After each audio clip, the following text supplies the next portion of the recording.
Sir ಜಿಲ್ಲಾ ಅಧ್ಯಕ್ಷ ಚಂದ್ರಶೇಖರ್ ಗೌಡ್ರು ಲೈನ್ ಅಲ್ಲಿ ಇದ್ದಾರೆ. ಸರ್ ನಮಸ್ತೆ. ಹಲೋ, ಕೇಳಿಸ್ತಿದ್ಯಾ ಸರ್? ಈಗ ನೀವು ಹ್ಯಾಟ್ರಿಕ್ ಹೊಡೆದಿದ್ದೀರಾ. ರಾಜ್ಯದಲ್ಲಿ ಉಪಚುನಾವಣೆ ಫಲಿತಾಂಶ ಬಂದಿದೆ. 3 ಕ್ಷೇತ್ರಗಳಲ್ಲಿ ನಿಮ್ಮದೇ ಪಕ್ಷ ಮುನ್ನಡೆಯಲ್ಲಿದೆ. ಏನಂತೀರಾ ಸರ್?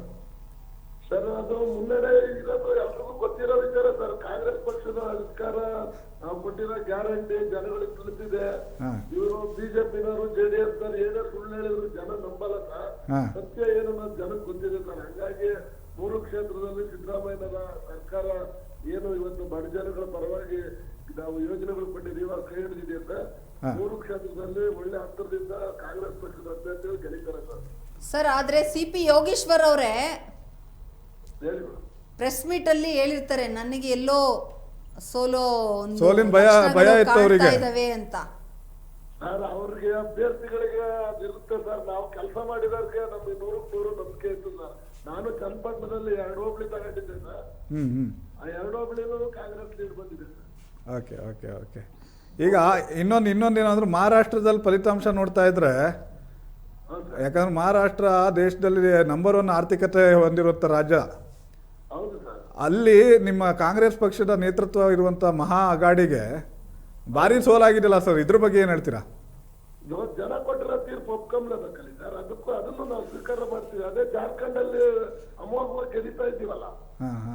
ಅಲ್ಲ, ಇಲ್ಲಿ ನಮ್ಮ ರಾಜ್ಯದಲ್ಲಿ ಈಗ ಬೈ ಎಲೆಕ್ಷನ್ ಅಲ್ಲಿ ಗ್ಯಾರಂಟಿ ವರ್ಕೌಟ್ ಆಯ್ತು ಅಂತ ಮಾತು ಹೇಳ್ತೀರಾ, ಬಟ್ ಮಹಾರಾಷ್ಟ್ರದಲ್ಲೂ ಕೂಡ ಗ್ಯಾರಂಟಿಗಳನ್ನ ಕೊಟ್ಟಿದ್ರು, ಅಲ್ಲಿ ಯಾಕೆ ವರ್ಕೌಟ್ ಆಗಿಲ್ಲ ಸರ್? ಮಹಾರಾಷ್ಟ್ರದಲ್ಲಿ ಆಗಿರೋ ವಿದ್ಯಮಾನಗಳು ನನಗೆ ಅದ್ರ ಅರಿವಿಲ್ಲ ಸರ್. ನಾನು ನಮ್ಮ ರಾಜ್ಯದ ಬಗ್ಗೆ ನಾನು ಪಕ್ಕದ ಚನ್ನಪಟ್ಟಣ ನಮ್ಗೆ ಹೊಂದ್ಕೊಂಡಿದೆ ಸರ್. ಕುಣಗಲ್ಗೆ ಒಂದು ಹೋಬಳಿ ಹೊಂದ್ಕೊಂಡಂಗೆ ಇದೆ ಸರ್.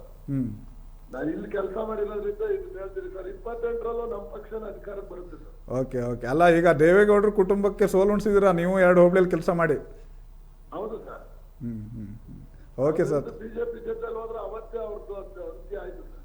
ಅಂದ್ರೆ ನಿಮ್ಮ ಈ ಗೆಲುವು ಗ್ಯಾರಂಟಿಗಳಿಂದನೇ ಆಗಿದೆ ಅಂತ ಹೇಳ್ತೀರಾ ಸರ್? ಗ್ಯಾರಂಟಿ ಒಂದಲ್ಲ ಮೇಡಮ್, ಪ್ರತಿದಿನನೂ ನಾವು ಮಾಡ್ತಾ ಇರ್ತಕ್ಕಂಥ ಏನೇನು ಈಗ ನೋಡಿ, ನಮ್ಮ ಮೇಲೆ ಇಲ್ಲ ಸಲದ ಆರೋಪಗಳು ಹೊರಿಸಿದ್ರು. ಒಂದ್ ಸುಮ್ಮನೆ ಅದನ್ನೊಂದು ನಮ್ಮ ಮೇಲೆ ತಂದು ಹಾಕಿದ್ರು. ಎಲ್ಲ ಮುಸ್ಲಿಂ ಜನಾಂಗಕ್ಕೆ ಕೊಡ್ತಾರೆ ಅಂತ, ಮುಸ್ಲಿಂ ಜನಾಂಗ ತುಷ್ಟೀಕರಣ ಮಾಡ್ತಾರೆ ಅಂತ ಒಪ್ಪಿಸಿದ್ರು. ಜನ ನಂಬಲ್ಲ. ಅದು ಮಾಧ್ಯಮದ ಮುಖಾಂತರ ಇವರು ಬೆಳಗ್ಗೆ ಎದ್ರು ಅಂತದೆಲ್ಲ ಹೇಳ್ಬೋದು. ಶ್ರೀಸಾಮಾನ್ಯ ಒಪ್ಕೋಬೇಕಲ್ಲ. ಅಲ್ಲ, ಈ ಬೈ ಎಲೆಕ್ಷನ್ ರಿಸಲ್ಟ್ಗಳೆಲ್ಲವ ಯಾವ ಸರ್ಕಾರ ಇರುತ್ತೆ ಆ ಸರ್ಕಾರದ ಪರವಾಗೇ ಬರುತ್ತೆ ಅನ್ನುವಂಥದ್ದು.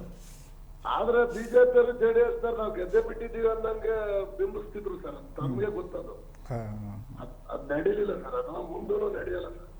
ಓಕೆ ಓಕೆ ಸರ್, ಧನ್ಯವಾದ ಸರ್ ಪ್ರಜಾಶಕ್ತಿ ಟಿವಿ ಜೊತೆ ಮಾತಾಡಿಕ್ಕೆ.